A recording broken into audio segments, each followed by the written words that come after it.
Morning guys, so dito tayo ngayon sa ating bodega. So ito yung mga binebenta namin yan, mga fan belt.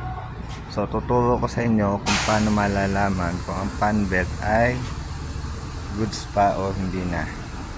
So yan, kung mapapansin nyo, napakarami yan. So yan ay surplus galing Korea. So iba-ibang size. So papakita ko sa inyo kung paano malalaman kung pwede pa siyang gamitin.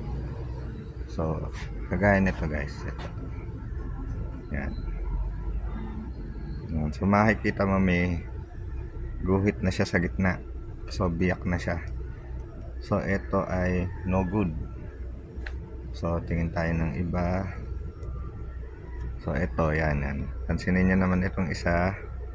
Kahit topi mo siya, wala ka nakikitang marking. Yan. So, ito. Good yan. So, ayan guys.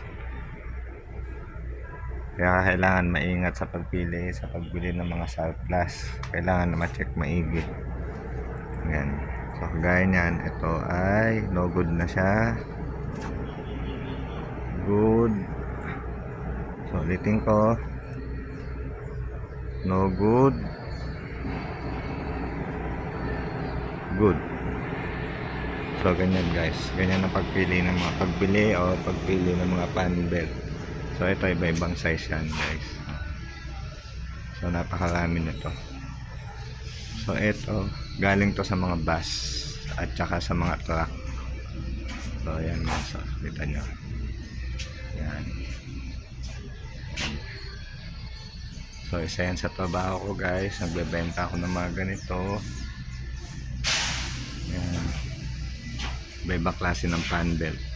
May ano siya. So, kung ganitong klase, ganun din. Try nyo din siya. Ayan guys. So maganda siya. Ayan. Okay siya guys. Ayan. So may manipis, may maliit, may mahaba, may malapad. Ito pala yung malapad guys. Ito. Padalawahan siya. Ayan. So yun muna guys. Thank you.